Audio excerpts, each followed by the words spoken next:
विशेष गरेर आसन्न नेपाल शैक्षिक परामर्श सङ्घको हुन गइरहेको अधिवेशनमा मेरो दीपकराज भुषाल समूहको तर्फबाट सहकोषाध्यक्ष पदको लागि मैले उम्मेदवार प्रस्तुत गरेको छु। जबकि मैले आजभन्दा पहिला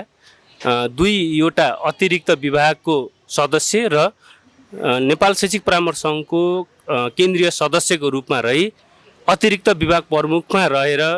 मैले एउटा कार्यकाल पूर्ण रूपमा सम्पन्न गरेको हुनाले गर्दा आगामी दिनमा मैले सिकेका ज्ञान, नलेज र अनुभवलाई अझै एक्सपान्सन गर्ने तरिकाले नेपाल शैक्षिक परामर्श सङ्घको हुन गइरहेको आसन्न निर्वाचनमा मेरो उम्मेदवारी प्रस्तुत गरेको छु। विशेष गरेर मैले नेपाल शैक्षिक परामर्श सङ्घको केन्द्रीय सदस्य हुँदै गर्दा मैले गरेका अनुभव, मेरा जस्तै क्षमता, मेरो बुद्धि, विवेक र मेरो जुन खालको 2 वर्षको अनुभवले गर्दा मैले अगाडि बढ्नुपर्छ भन्ने उद्देश्यले गर्दाखेरि चाहिँ म अगाडि बढ्नुपर्छ भन्ने जुन मेरो एउटा उद्देश्य मैले राखेँ, त्यसले गर्दाखेरि चाहिँ मेरो एक स्टेप अगाडि बढेर सहकोषाध्यक्ष पदको लागि चाहिँ मैले मेरो जिम्मेवारी राम्रोसँग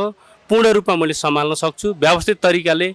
नेपाल शैक्षिक परामर्श सङ्घको जुन कोषाध्यक्षले खेलेको भूमिका, कोषाध्यक्षले बनाएका जुन खालका आर्थिक प्रतिवेदनहरू छन्, आर्थिक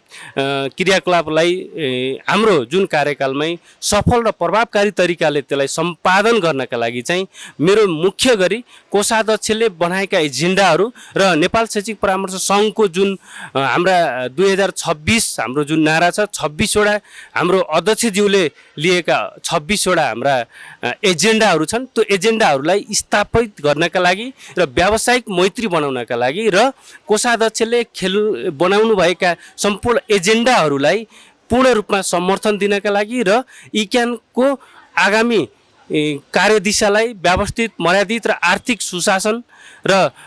जुन पेमेन्ट प्रणालीहरू छ, जस्तै अडिट प्रणालीहरू छ र यसलाई व्यवस्थित गर्नका लागि मेरो सहकोषाध्यक्ष पदको मैले आफ्नो उम्मेदवारी प्रस्तुत गरेको छु। तपाईले शैक्षिक परामर्श व्यवसायमा देख्नु भएको मुख्य समस्या के हो?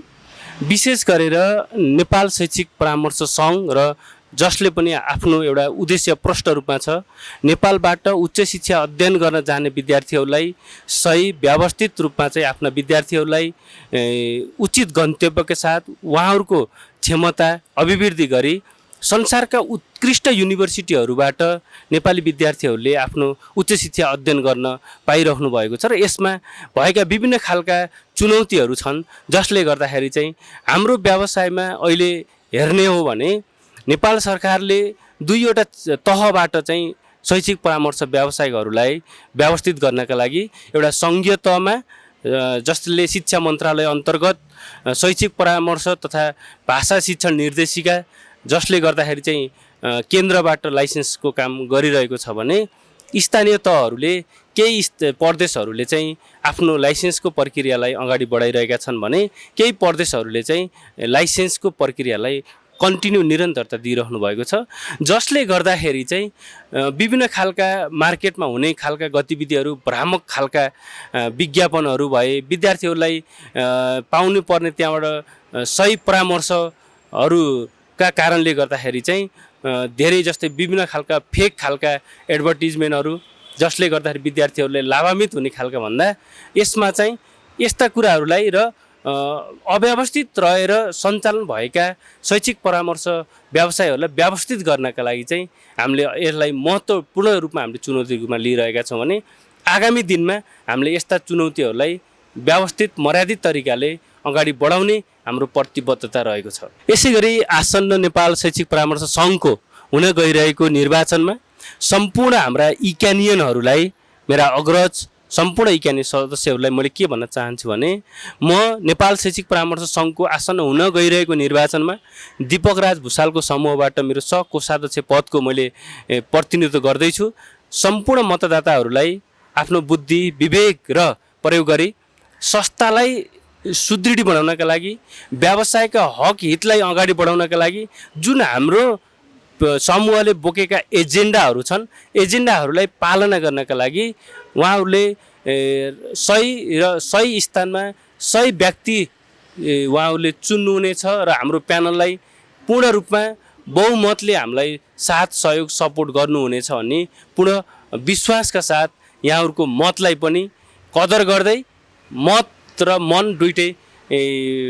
प्रयोग गरिदिनु हुनका लागि पनि मैले हार्दिक अनुरोध गर्न चाहन्छु र आगामी दिनमा तपाईँहरूले दिएको मत र तपाईँको विश्वासलाई अक्षय रूप जस्तै